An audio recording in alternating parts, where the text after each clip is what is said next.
நாளின் செய்திக்காக வாசிக்கலாம். யாத்ராகமத்தின் புஸ்தகம் 32வது அதிகாரம் 26வது வசனத்தை வாசிப்போம். பாளையத்தின் வாசலில் நின்று கர்த்தருடைய பட்சத்தில் இருக்கிறவர்கள் யார்? அவர்கள் என்னிடத்தில் சேர கடவர்கள் என்றான். அப்பொழுது லேவியின் புத்திரர் எல்லாரும் அவனிடத்தில் கூடி வந்தார்கள். கர்த்தருடைய பட்சத்தில் இருக்கிறவர்கள் யார்? மோசே இங்கே ஒரு அழைப்பை மோசே இங்க விடுகிறார். கர்த்தருடைய பட்சத்தில் இருக்கிறவர்கள் யார்? இந்த இஸ்ரவேல் ஜனங்கள் இவங்க எகிப்து தேசத்துல இவங்க 400 ஆண்டுகள் இவர்கள் அடிமைகளாய் இவர்கள் இருந்தார்கள். இவர்கள் அடிமைகளாய் இருந்த அந்த நாட்களில ஆண்டவர் மோசேயை எழுப்பி இந்த ஜனங்களை அங்கிருந்து விடுதலை செய்து இவர்களை வழிநடத்தி கொண்டு வரார்.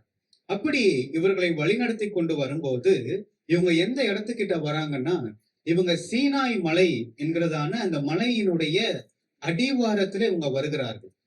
அப்படி அந்த இடத்துல வந்தபோது பிதாவாகிய தேவன் மோசையை மலையின் மேல வரும்படி அவரை அழைக்கிறார்.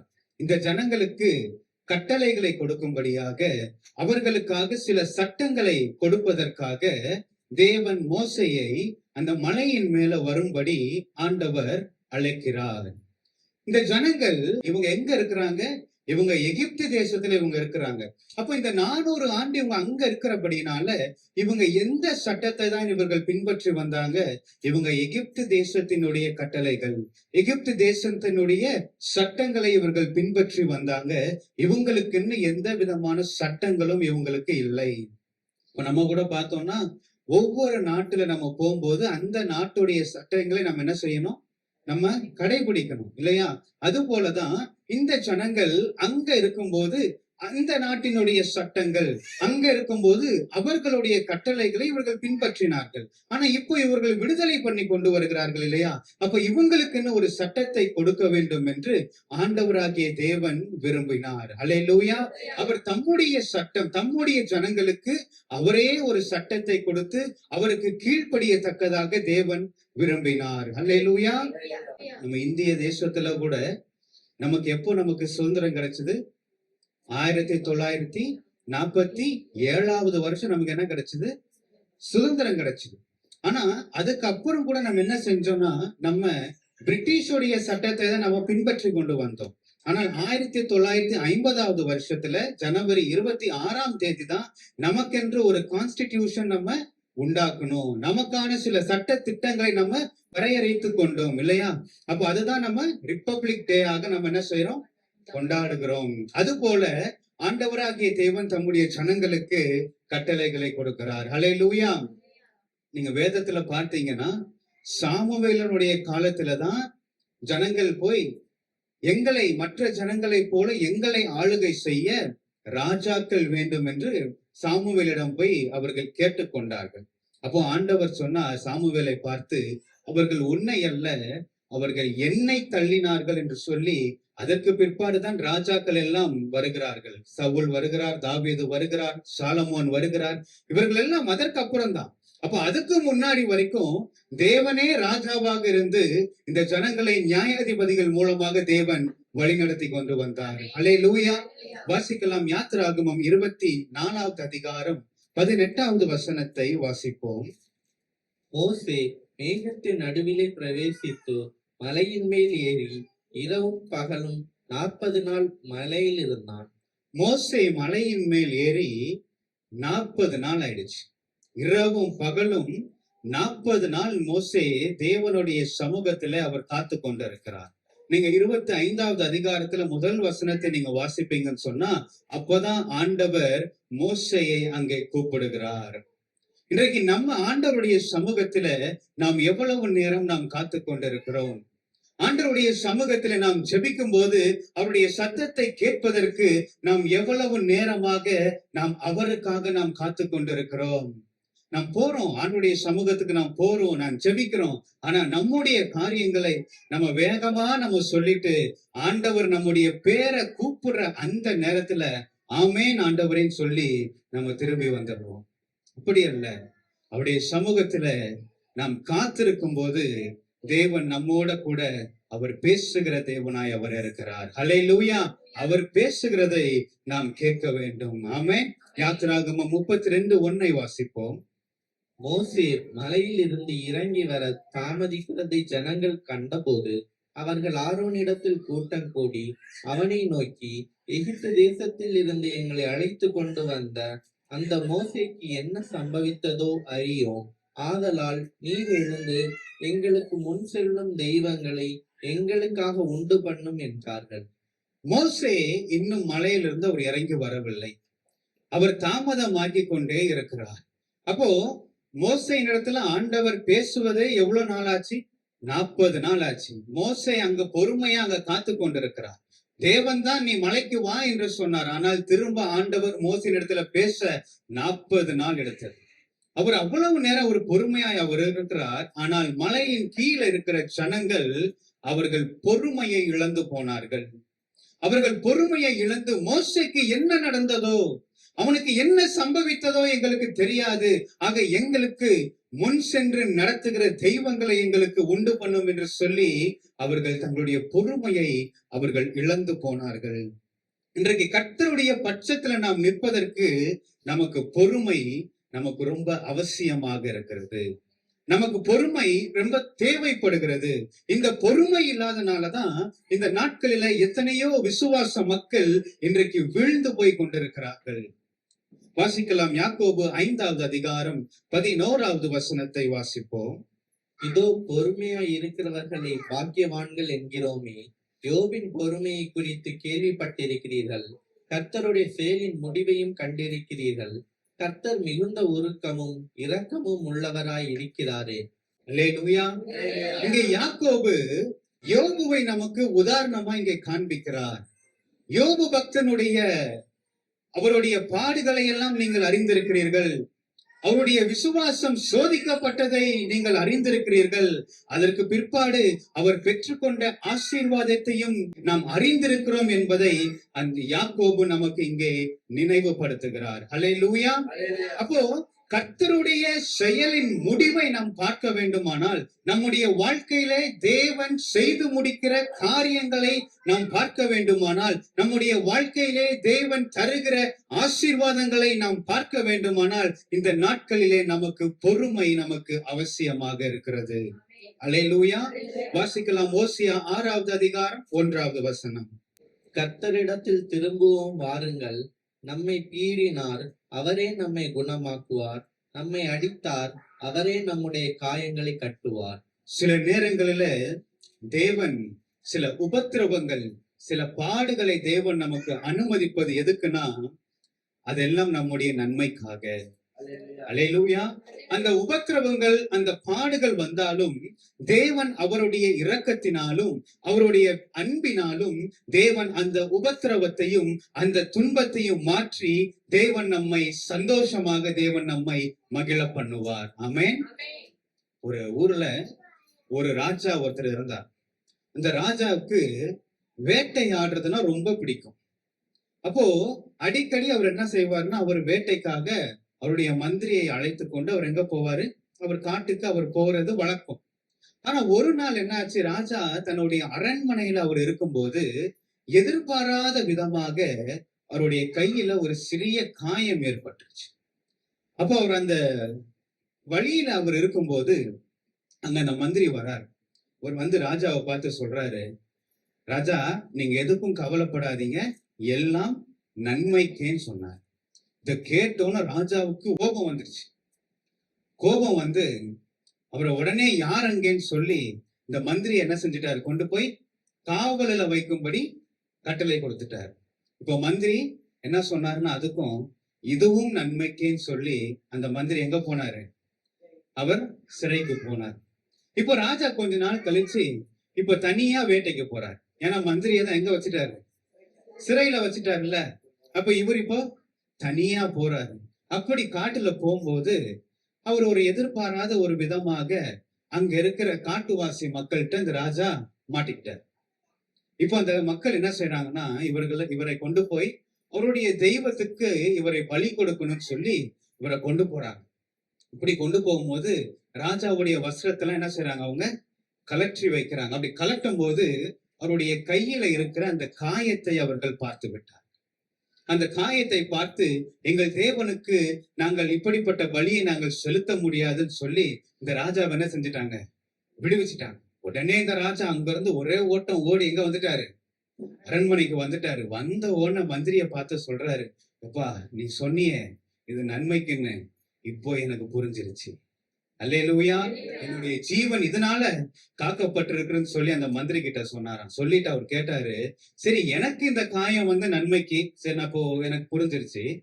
ஆனா நான் சிறைக்கு அனுப்பும் போது இதுவும் நன்மைக்குன்னு சொன்னீங்க, அது எதுக்கு சொன்ன அப்படின்னு கேட்டாராம். அப்ப அந்த மந்திரி சொன்னாராம், ராஜா நீங்க மட்டும் இப்ப என்ன சிறைக்கு அனுப்பல வைங்க, நீங்க என்ன செஞ்சிருப்பீங்க, வேட்டைக்கு போகும்போது என்னையும் கூட்டிட்டு போயிருப்பீங்க.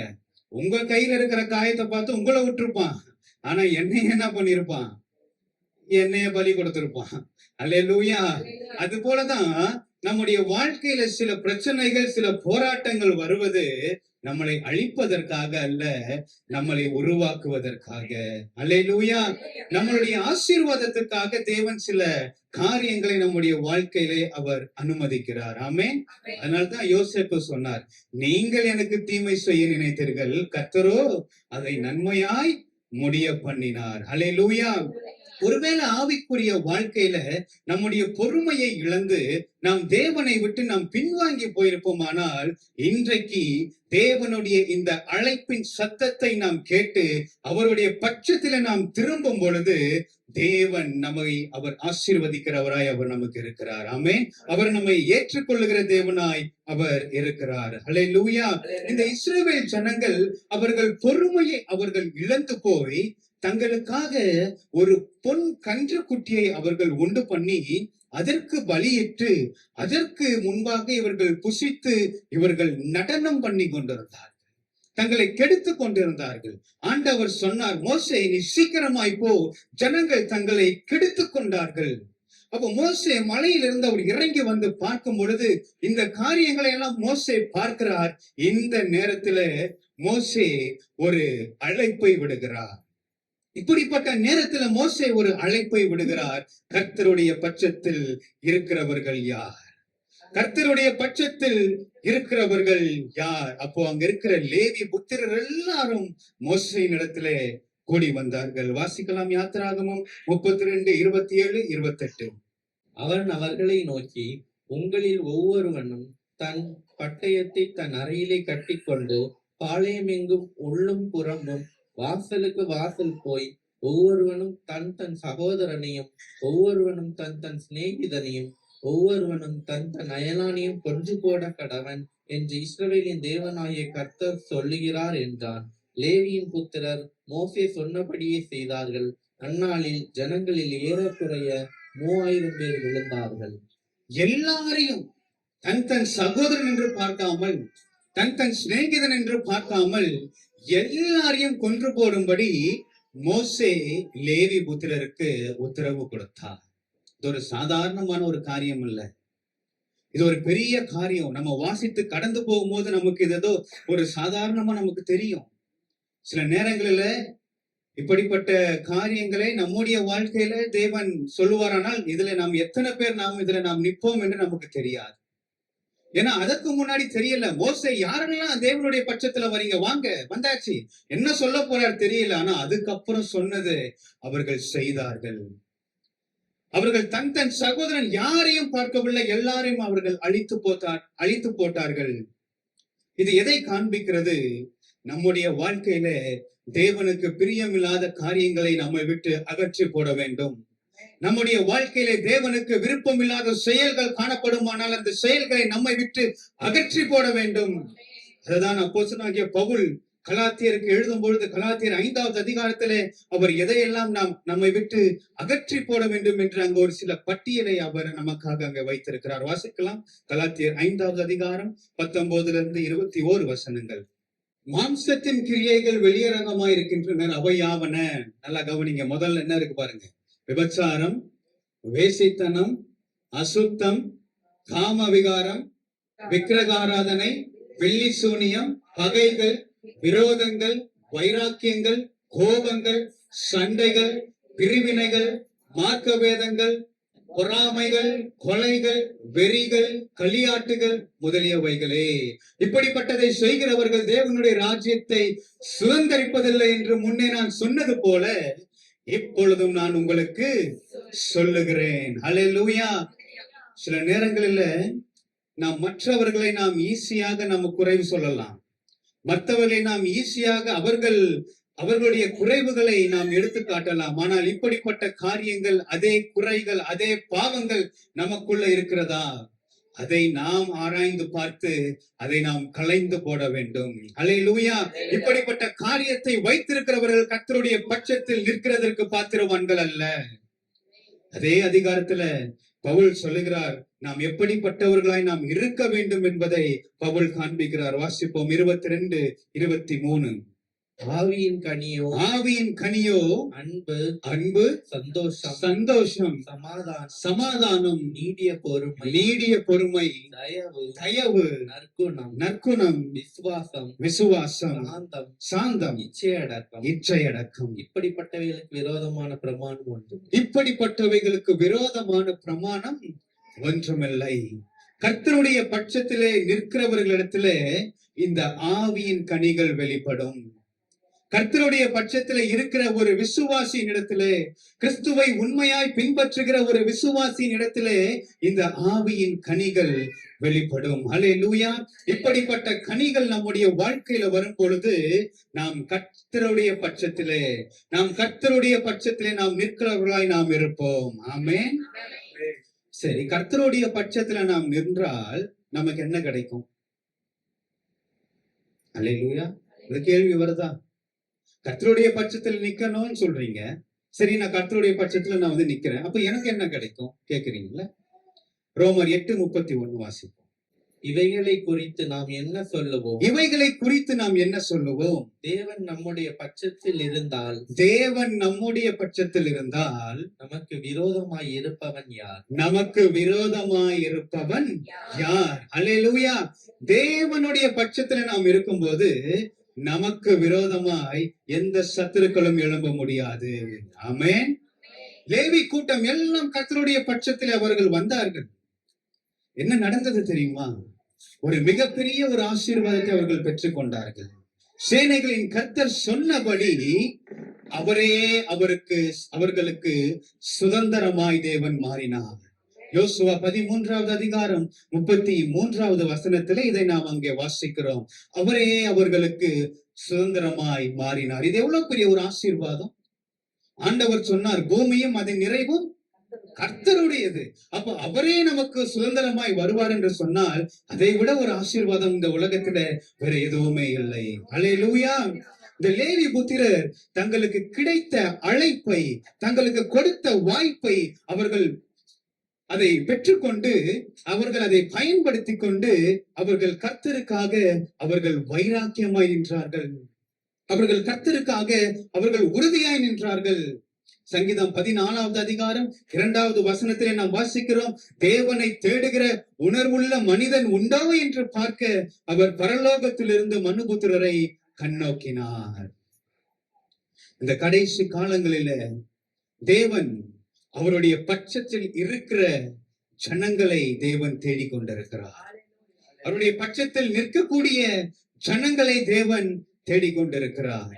உலகத்துல வேதத்துல சொல்லப்பட்ட அனைத்து அடையாளங்களும் நம்முடைய கண்களுக்கு முன்பாக நடந்து கொண்டிருக்கிறது. கடைசி காலங்களில என்னெல்லாம் சம்பவிக்கும் என்று ஆண்டவராகிய தேவன் இந்த வேதத்திலே நமக்கு எழுதி கொடுத்தாரோ அந்த காரியங்கள் நம்முடைய கண்களுக்கு முன்பாக ஒன்றொன்றாய் இப்பொழுது நடந்து கொண்டே வருகிறது. ராஜ்யத்துக்கு விரோதமாக ராஜ்யம் எழும்புகிறது. ஜனத்துக்கு விரோதமாக ஜனம் ஒரு பக்கம் எழும்பிக் கொண்டு இருக்கிறது. மறுபக்கம் லூக்கா 18:8 சொல்வது போல மனுஷகுமாரன் வரும்போது விசுவாசத்தை காண்பாரோ என்று எழுதியிருக்கிறது போல இந்த நாட்களிலே ஜனங்கள் விசுவாசத்தை விட்டு வழுவி தேவனை விட்டு விலகி சபையை விட்டு அவர்கள் விலகி போய் கொண்டிருக்கிறார்கள். மத்தேயு 24:24 வாசிக்கிறது போல, தெரிந்து கொள்ளப்பட்டவர்களையும் வஞ்சிக்கப்படத்தக்கதான காலங்களிலே நீங்களும் நானும் வந்து கொண்டிருக்கிறோம். சபை அப்படிப்பட்ட ஒரு காலத்துக்குள்ளாக சபை இருக்கிறது.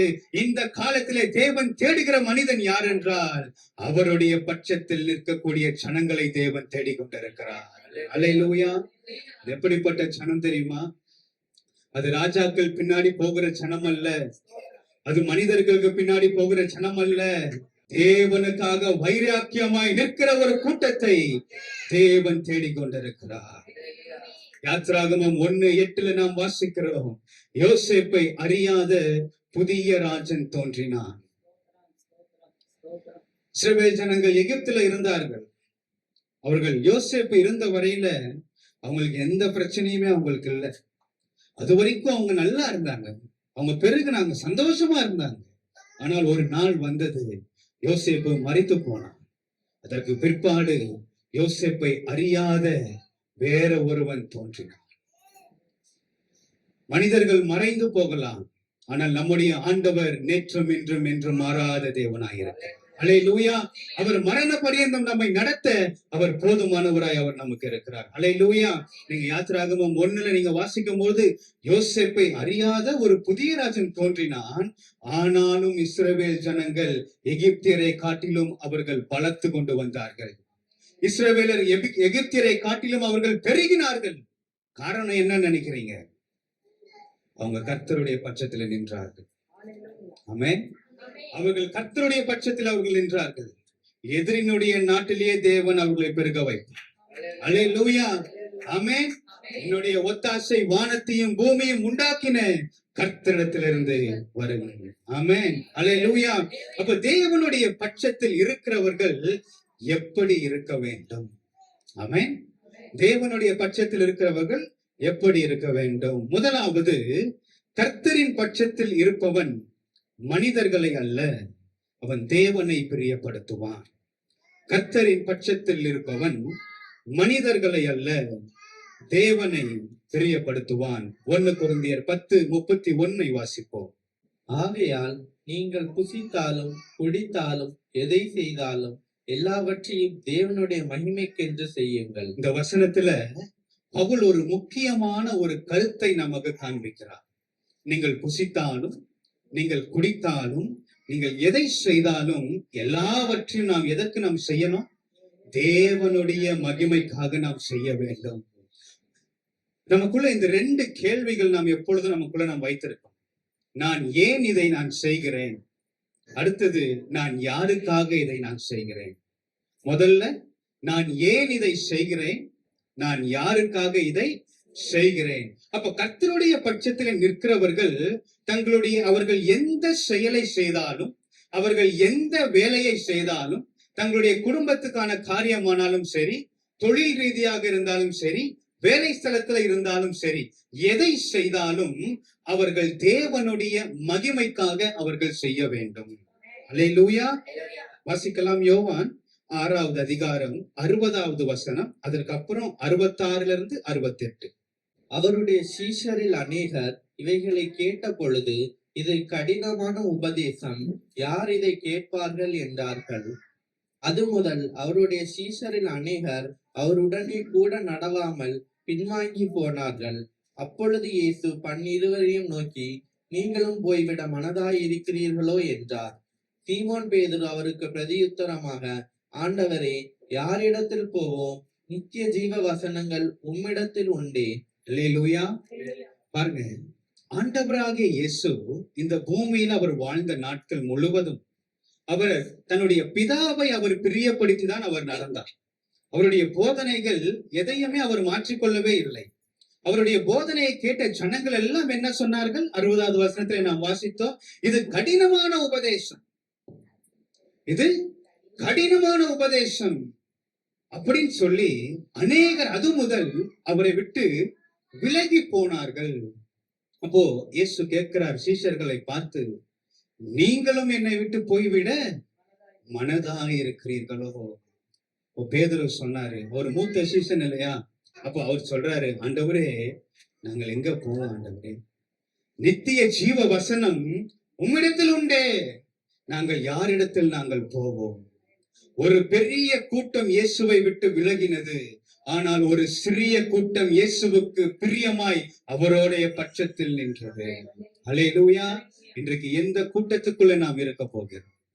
இயேசுவை பிரியப்படுத்துகிற கூட்டத்திலே நாம் இருக்க போகிறோமா, அல்லது இது கடினமான உபதேசம் என்று சொல்லி அவரை விட்டு விலகிற கூட்டத்திலே இருக்க போகிறோம்? அல்லேலூயா. எபேசியர் 6வது அதிகாரம் 6வது வசனம். மனுஷருக்கு பிரியமாய் இருக்க விரும்புகிறவர்களாக பார்வைக்கு ஊழியம் செய்யாமல் கிறிஸ்துவின் ஊழியக்காரராக மனப்பூர்வமாய் தேவனுடைய சித்தத்தின்படி செய்வீர்கள்.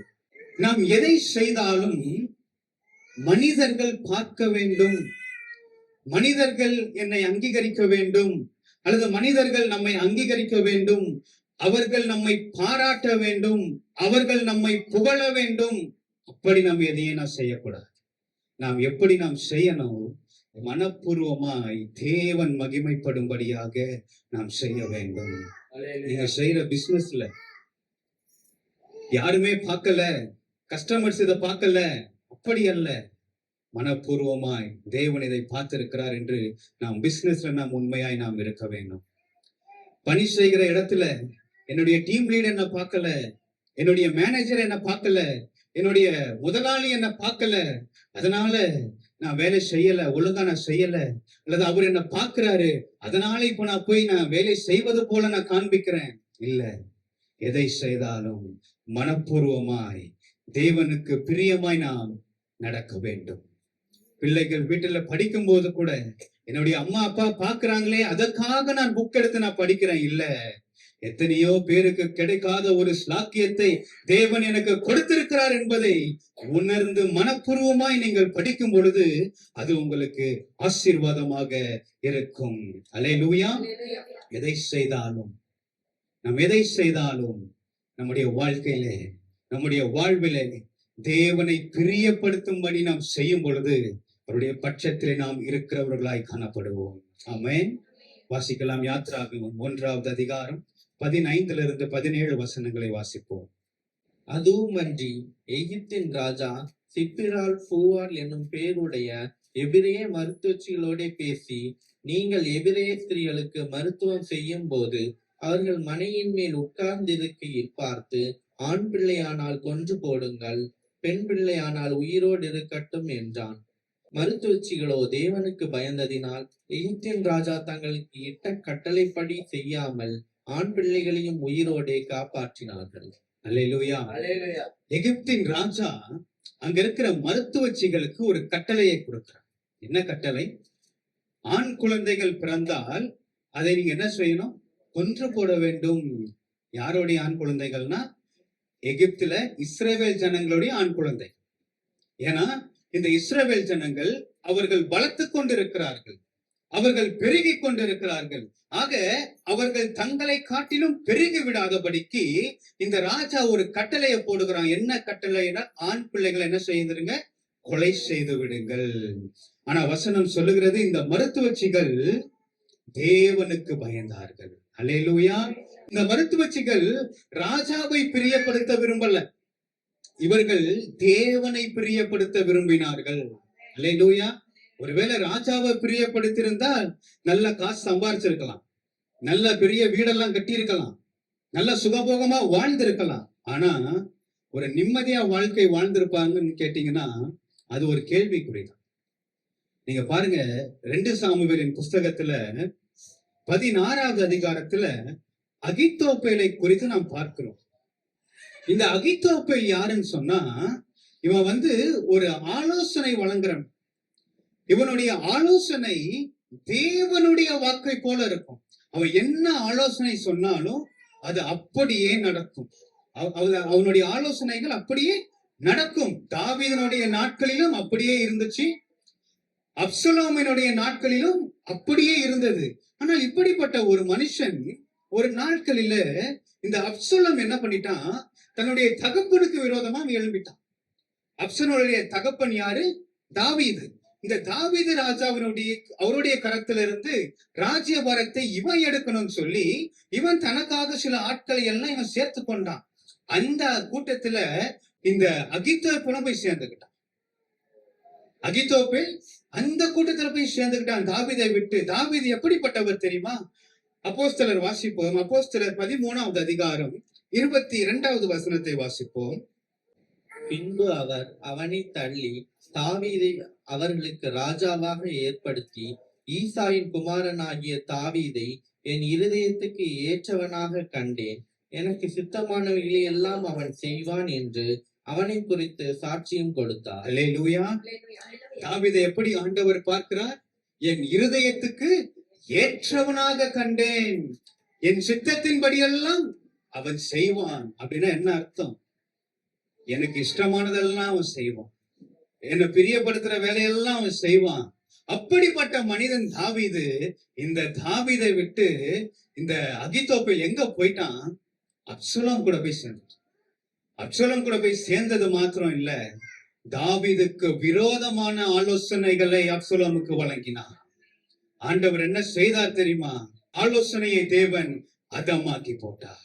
அல்லேலூயா. அவன் சொன்ன ஆலோசனையின்படி நடக்கவில்லை என்று அவன் கண்டபோது அவனுடைய முடிவு எப்படி இருந்துச்சு தெரியுமா? அவன் சொன்னது நடக்கல அப்படின்னு கழுதையின் மேல சேனத்தை வைத்து அவன் ஊருக்கு போய் தன்னுடைய வீட்டில் இருக்கிற காரியத்தெல்லாம் ஒழுங்குபடுத்தி அவன் நான்று கொண்டு செத்தான் என்று நாம் பார்க்கிறோம். மனிதனை பிரியப்படுத்த நினைத்தான். தன்னுடைய பதவியை தக்க வைத்துக் கொள்ள வேண்டும் என்று மனிதனை பிரியப்படுத்த வேண்டும் என்று நினைத்து விலகினவனுடைய முடிவு நான்று கொண்டு செத்தான். ஆனால் அதே அந்த மருத்துவச்சிகள் ராஜா தனக்கு கொடுத்த கட்டளையும் பொருட்படுத்தாமல் அவர்கள் ராஜாவை பிரியப்படுத்த நினைக்கலை, அவர்கள் தேவனை பிரியப்படுத்த நினைத்தார்கள். அல்லேலூயா. அவர்கள் தேவனை பிரியப்படுத்த விரும்பினதுனால பிறக்கிற ஆண் குழந்தைகளை உயிரோட கூட காப்பாற்றினார்கள். ஆமென். அதனால என்ன நடந்தது தெரியுமா? வாசிக்கலாம். யாத்திராகமம் 1:20-21. இது நிமித்தம் தேவன் மருத்துவச்சிகளுக்கு நன்மை செய்தார், ஜனங்கள் பெருகி மிகுதியும் பலத்து போனார்கள். மருத்துவச்சிகள் தேவனுக்கு பயந்ததினால் அவர்களுடைய குடும்பங்கள் தழைக்கும்படி செய்தார். அல்லேலூயா. இதன் நிமித்தம் தேவன் மருத்துவச்சிகளுக்கு நன்மை செய்தார். அல்லேலூயா. அவர்களுடைய குடும்பத்தை தேவன் தழைக்க பண்ணினார். ஆமென். இந்த கால வேளையில கர்த்தருக்கு பிரியமானதை நீங்களும் நானும் செய்யும் போது தேவன் நமக்கு நன்மைகளை வழங்குகிறார். தேவன் நம்முடைய குடும்பத்தை தழைக்க பண்ணுகிறார். தேவன் நம்முடைய குடும்பத்தை ஆசீர்வதிக்கிறார். அல்லேலூயா. கர்த்தரின் பட்சத்தில் நிற்கிறவன் கர்த்தருக்கு பிரியமானதை செய்கிறான். இரண்டாவது ஒரு காரியத்தை பார்க்கலாம். இரண்டாவது, கர்த்தரின் பட்சத்தில் இருக்கிற மனிதனிடத்தில் கர்த்தருடைய ஆவி தங்கி இருக்கும். கர்த்தரின் பட்சத்தில் இருக்கிற மனிதரிடத்தில் கர்த்தருடைய ஆவி தங்கி இருக்கும். வாசிக்கலாம். சகரியா 4வது அதிகாரம் 6வது வசனம். அப்பொழுது அவர் செருபாபேலுக்கு சொல்லப்படுகிற கர்த்தருடைய வார்த்தை என்னவென்றால், பலத்தினாலும் அல்ல பராக்கிரமத்தினாலும் அல்ல, என்னுடைய ஆவியினாலே ஆகும் என்று சேனைகளின் கர்த்தர் சொல்லுகிறார். அல்லேலூயா. பலத்தினாலும் அல்ல பராக்கிரமத்தினாலும் அல்ல, என்னுடைய ஆவியினாலே ஆகும் என்று சேனைகளின் கர்த்தர் சொல்லுகிறார். அல்லேலூயா. நம்முடைய வாழ்க்கையில வருகிற சில போராட்டங்களை, சில கஷ்டங்களை, சில பலவீனங்களை நம்முடைய பலத்தினால, நம்முடைய பராக்கிரமத்தினால அவைகளை நம்மால் மேற்கொள்ள முடியாது. ஆமென். அவைகளை நாம் எப்படி மேற்கொள்ள முடியும் சொன்னா, தேவனுடைய ஆவியினாலே, தேவனுடைய வல்லமையினாலே அவைகளை நம்மால் மேற்கொள்ள முடியும். ஆமென். வாசிக்கலாம். 2 கொரிந்தியர் 12வது அதிகாரம் 9வது வசனம். அதற்கு அவர், என் கிருபை உனக்கு போதும், பலவீனத்திலே என் பலம் பூரணமாய் விளங்கும் என்றார். ஆகையால் கிறிஸ்துவின் வல்லமை என்மேல் தங்கும்படி என் பலவீனங்களை குறித்து நான் மிகவும் சந்தோஷமாய் மேன்மை பாராட்டுவேன். பவுலுக்கு ஒரு பலவீனம் இருந்தது. அந்த பலவீனம் அவரை விட்டு நீங்கும்படி அவர் தேவனிடத்துல 3 முறை அவர் போய் ஜெபிக்கிறார். அப்படி ஜெபிக்கும் போது அவருக்கு கிடைத்த ஒரு பதில் என்ன? என் கிருபை உனக்கு போதும், பலவீனத்தில் என் பலன் பூரணமாய் விளங்கும். அல்லேலூயா. இதை விட ஒரு பலன் நமக்கு தேவையாங்க? ஆமென். ஆண்டவருடைய பலன், அவருடைய ஆவி நமக்குள்ள இருக்கும்போது அவருக்கு மிஞ்சின பலன் எந்த பலன் இந்த பூமியில இருக்கு? அல்லேலூயா. நான் நினைக்கிறேன் பவுல் ஒருவர் மாத்திரம்தான் அவருடைய பலவீனத்தை குறித்து மேன்மை பாராட்டுகிறார். அல்லேலூயா. எல்லாரும் தனக்கு இருக்கிற பதவியை குறித்து மேன்மை பாராட்டலாம், தனக்கு இருக்கிற செல்வத்தை குறித்து மேன்மை பாராட்டலாம், அல்லது தனக்கு இருக்கிற கல்வியை குறித்து மேன்மை பாராட்டலாம், அல்லது தன்னிடம் இருக்கிற படைபலத்தை குறித்து அவர்கள் மேன்மை பாராட்டலாம். ஆனா ஒரு மனுஷன் பலவீனத்தை குறித்து மேன்மை பாராட்டுவான்னு சொன்னா அது பவுலால தாங்க முடியும். அல்லேலூயா. அதனுடைய காரணத்தை அவரே சொல்றாரு பாருங்க, கிறிஸ்துவின் வல்லமை என் மேல் தங்கும்படி. அல்லேலூயா. அதுதான் முக்கியம். நம்ம மேல ஆண்டவருடைய வல்லமை தங்கி இருக்கான். அல்லேலூயா. அப்ப அந்த வல்லமை நமக்குள்ள தங்கி இருக்கும் போது நாம் நம்முடைய பலவீனங்களை மேற்கொள்ளுவோம். ஆமென். நீங்க பவுலை குறித்து நீங்க வேதத்துல வாசிச்சு பாருங்க, அவருக்கு இருக்கிற பலவீனத்தினால அவர் சாகவே இல்லை. அல்லேலூயா. அதே போலதான் நம்முடைய வாழ்க்கையில நாம் கர்த்தருடைய பட்சத்துல நாம் நிற்கும் போது தேவனுடைய ஆவி நமக்குள்ள இறங்குது. நமக்கு இருக்கிற போராட்டத்தினால, நமக்கு இருக்கிற பலவீனத்தினால, அல்லது நமக்கு இருக்கிற சில வியாதியினால நீங்களும் நான் என்ன செய்ய மாட்டோம், நீங்களும் நானும் அதனால மடிந்து போக மாட்டோம். அவைகளை மேற்கொள்ளுகிற வல்லமைகளை தேவன் நமக்கு கொடுக்கிறவராய் இருக்கிறார். அல்லேலூயா. வேதத்துல பயந்த சுவாபம் உள்ள ஒரு மனுஷனை குறித்து நாம் வாசிக்கலாம். நியாயாதிபதிகள் 6வது அதிகாரம் 34வது வசனம். அப்பொழுது கர்த்தருடைய ஆவியானவர் கிதியோன் மேல் இறங்கினார். அப்பொழுது கர்த்தருடைய ஆவியானவர் கிதியோனின் மேலே இறங்கினார். இந்த இஸ்ரவேல் புத்திரர் என்ன செஞ்சிட்டாங்க? இவர்கள் தேவனுக்கு விரோதமான காரியங்களை இவர்கள் செய்தார். இவர்கள் தேவனுக்கு பிரியமில்லாத காரியத்தை இவர்கள் செய்ய ஆரம்பித்தார்கள். அப்ப என்ன நடந்துச்சுன்னா, உடனே ஆண்டவர் இவர்களை மீதியான இடத்துல 7 வருஷம் ஒப்பு கொடுத்துட்டார். அங்க வசனம் சொல்லுது, 6வது அதிகாரம் நீங்க முதல் வசனங்கள் எல்லாம் வாசிக்கும் போது மீதியானுடைய கை பலத்தது. யாத்திராகமம் 1ல நம்ம வாசிச்சோம், எகிப்தில ஜனங்கள் இருக்கிறாங்க, ஆனா இவங்க பலத்தாங்க. இப்ப மீதியானர்கள் பலக்கிறார்கள். காரணம், கர்த்தருடைய பட்சத்துல நின்ன ஜனங்கள் இப்ப கர்த்தரை விட்டு விலகினார்கள். அல்லேலூயா. நம்முடைய வாழ்க்கையில கூட கர்த்தருடைய பட்சத்துல இருக்கிற வரைக்கும் நமக்கு ஆசீர்வாதங்கள் இருக்கு. ஆனா கர்த்தருடைய பட்சத்தை விட்டு நாம் விலகிட்டோம்னு சொன்னா அப்போதான் நமக்கு பெரிய பிரச்சனைகள் எல்லாம் வரும். அல்லேலூயா. இந்த ஜனங்கள் அவருக்கு விருப்பமில்லாத காரியத்தை செய்தார்கள். மீதியானர்கள் பலத்து போனார்கள். அப்போ அப்படிப்பட்ட ஒரு நேரத்துல இந்த ஜனங்கள் திரும்ப போய் இவர்கள் ஆண்டவரை நோக்கி முறையிடுகிறார்கள். இந்த இஸ்ரவேல் ஜனங்கள் திரும்ப தேவனை நோக்கி கூப்பிடுகிறார்கள். நம்முடைய தேவன் இரக்கமுள்ள தேவன். ஆமென். அல்லேலூயா. அவர் உடனே என்ன செஞ்சிட்டாருன்னா அவர்களுக்காக மனம் இறங்கி வந்தார். அல்லேலூயா. எந்த நிலையில இருந்து நம்ம தேவனை நாம் கூப்பிட்டாலும் நமக்காக மனம் இறங்கி வருகிற தேவன் நம்முடைய தேவன். அல்லேலூயா. அவர் நம்ம மேல அவர் அன்பு வைத்திருக்கிறார். அவர் நம்ம மேல வைத்த இரக்கத்துக்கு முடிவே இல்லை என்று வசனம் சொல்லுகிறது. அல்லேலூயா. பிரியமில்லாத காரியத்தை செஞ்சாங்கதான், ஆனா இப்போ என் பிள்ளைங்க என்னை நோக்கி கூப்பிடுறாங்களே, அந்த சத்தத்தை கேட்டு நான் சும்மா இருப்பேன். ஆமென். நம்முடைய வாழ்க்கையில கூட சில பிரச்சனைகள், தேவனை மீறி நாம் செய்த காரியத்தினால சில போராட்டங்கள் வந்திருக்கலாம். ஆனால் அந்த நேரத்திலையும் நாம் நம்மை உணர்ந்து நாம் தேவனிடத்துல நாம் திரும்பும் போது அவர் நம்முடைய சத்தத்தை கேட்டு நமக்காக அவர் இறங்கி வருகிற தேவனாய் இருக்கிறார். அல்லேலூயா. அப்ப இந்த ஜனங்கள் கூப்பிடும் போது ஆண்டவர் யாரை தேர்ந்தெடுக்கிறார்? இந்த மீதியானியர்கள் கூட்டத்திலிருந்து தன்னுடைய ஜனங்களை மீட்டு எடுப்பதற்கு, தன்னுடைய ஜனங்களை விடுதலை செய்வதற்கு யாரை தேவன் தேர்ந்தெடுக்கிறார் தெரியுமா? ஒரு பெரிய பலசாலி ஆண்டவர் தேர்ந்தெடுக்கல, ஒரு பெரிய தைரியமிக்க ஆளை ஆண்டவர் தேர்ந்தெடுக்கல. ஆண்டவர் தேர்ந்தெடுத்தது ஒரு பயந்த சுவாபம் உள்ள ஒரு மனிதனை ஆண்டவர் தேர்ந்தெடுத்தார். அவன்தான் கிதியோன். அல்லேலூயா. அந்த மனிதனை பார்த்து ஆண்டவர் சொல்றார் பராக்கிரமசாலி என்று ஆண்டவர் சொல்லுகிறார். ஆமென். இந்த கால வேளையில நீங்க கூட இந்த செய்தியை கேட்டுக்கொண்டிருக்கும் போது ஒரு பயத்தோட கூட நீங்க கேட்டுக்கொண்டு இருக்கலாம்.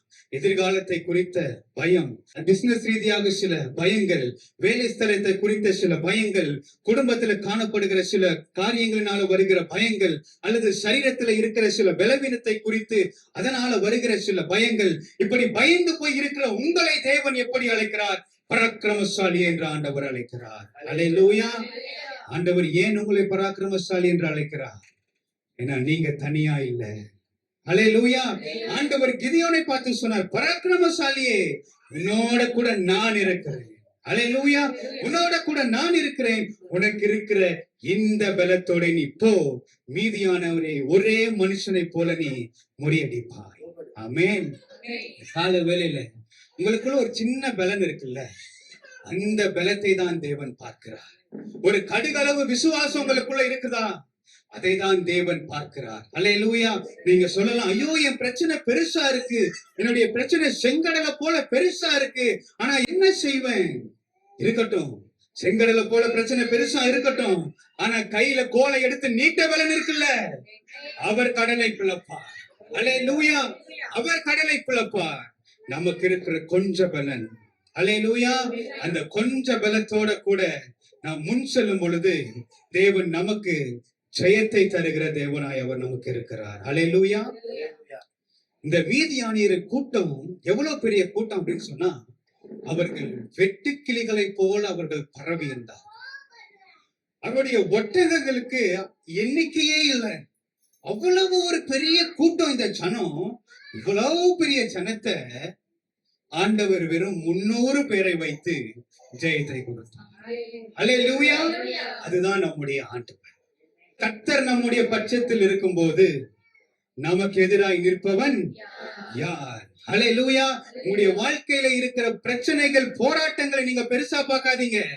உங்க கூட சர்வ வல்லமை உள்ள தேவன் இருக்கிறார். அவர் சேனைகளின் கர்த்தரானவர்.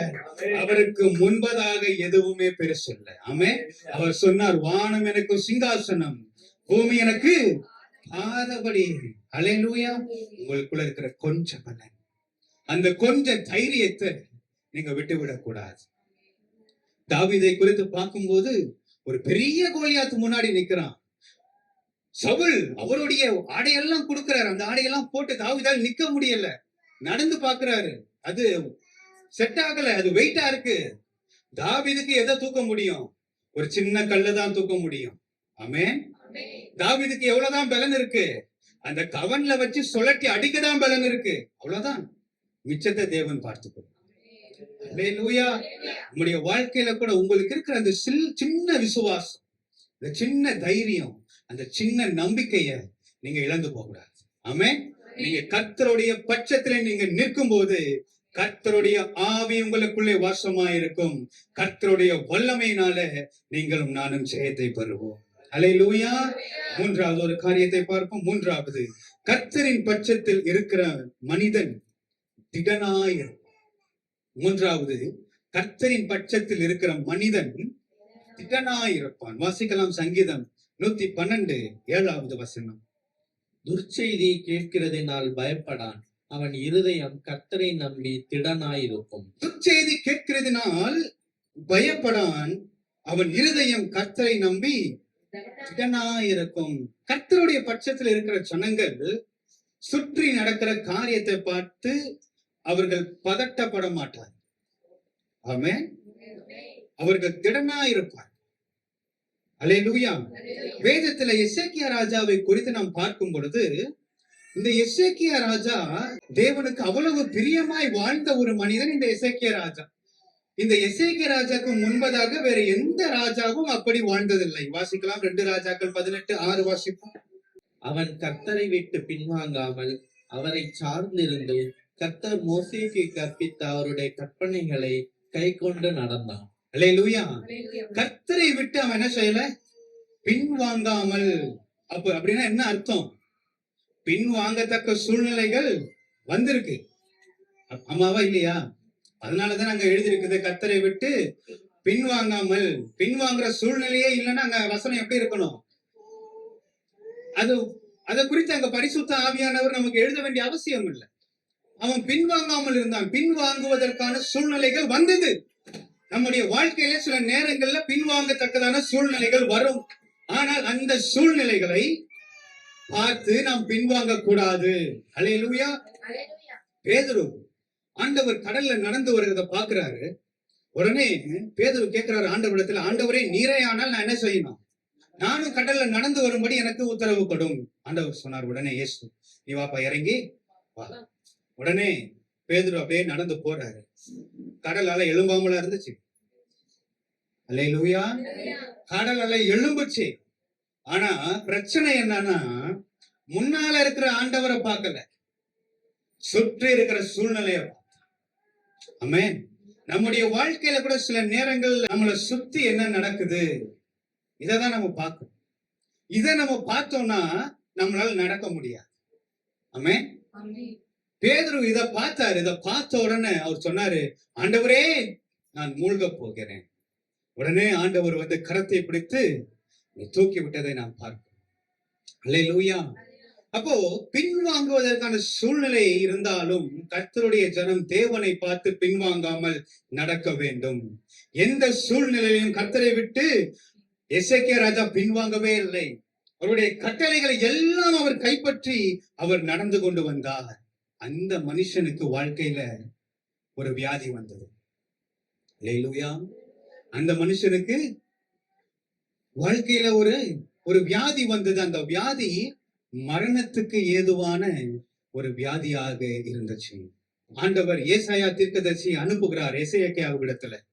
அவர் போய் சொல்றார், ஏசாயா உன்னுடைய வீட்டின் காரியத்தெல்லாம் நீ ஒழுங்குபடுத்து. இனி நீ என்ன செய்ய மாட்ட, இனி நீ பிழைக்க மாட்ட. இது கேட்ட உடனே எசேக்கியா ராஜா அப்படியே சுவர்புறமாய் திரும்பி ஆண்டவரை நோக்கி கண்ணீர் விட்டு அவர் ஜெபிக்கிறார்.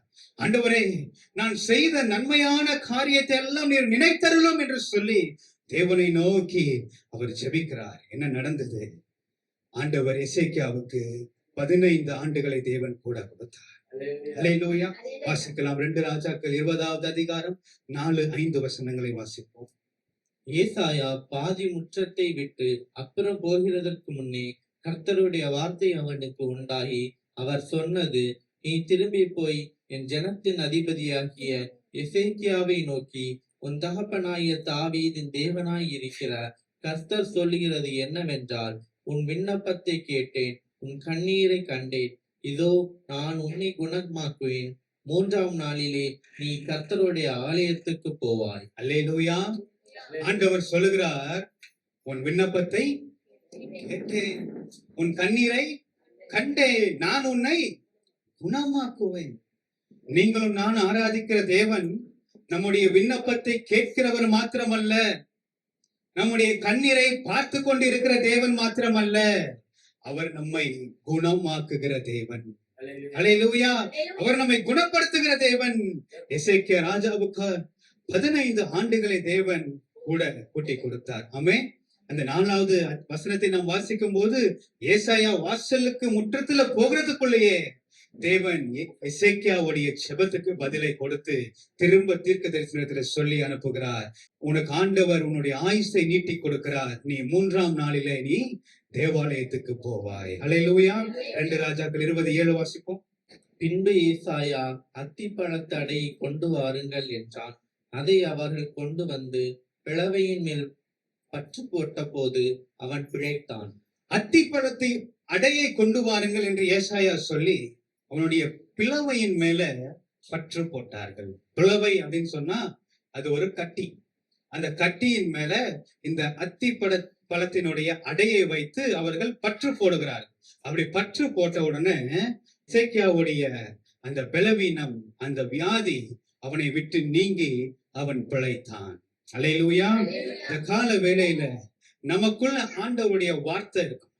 அந்த வார்த்தை நம்மளை குணமாக்கும். அந்த வார்த்தை நம்மளை தைரியப்படுத்தும். அந்த வார்த்தை நம்மை நம்பிக்கை அடைய செய்யும். ஆமென். மத்தேயு 4:4 நாம் வாசிக்கிறோம், மனுஷன் அப்பத்தினால் மாத்திரமல்ல தேவனுடைய வாயிலிருந்து புறப்படுகிற ஒவ்வொரு வார்த்தையினாலும் பிழைப்பான். சத்தியத்தையும் அறிவீர்கள், சத்தியம் உங்களை விடுதலையாக்கும். ஆக இந்த சத்திய வார்த்தைகள், இந்த சத்திய வசனங்கள் உங்களுக்குள்ளும் எனக்குள்ளும் இருக்கும் பொழுது நமக்கு வருகிற பலவீனங்கள், நமக்கு வருகிற பிரச்சனைகளை நாம் மேற்கொள்ளுவோம். அல்லேலூயா. நாம் திடனாய் நாம் இருப்போம். ஆமென். எந்த காரியத்தை கேட்டாலும் என்ன செய்ய மாட்டோம்? பயப்பட மாட்டோம். எந்த காரியத்தை கேட்டாலும் உடனே பதற்றப்பட மாட்டோம். ஏன்? ஏன்னா அவனுடைய இருதயம் கர்த்தரை நம்பி திடனாய் இருக்கும். அல்லேலூயா. மூன்றாவது, கர்த்தருடைய பட்சத்தில் இருக்கிறவர்கள் எப்படி இருக்கிறார்கள்? அவர்கள் கர்த்தரை நம்பி அவர்களுடைய இருதயம் திடனாய் இருக்கிறது. அல்லேலூயா. ஆமென். இன்றைக்கு நாம் பார்த்த காரியங்கள், கர்த்தருடைய பட்சத்தில் இருக்கிறவர்கள் யார்? அப்ப கர்த்தருடைய பட்சத்துல நாம் இருக்கிறதற்கு நமக்கு பொறுமை அவசியமாக இருக்கிறது.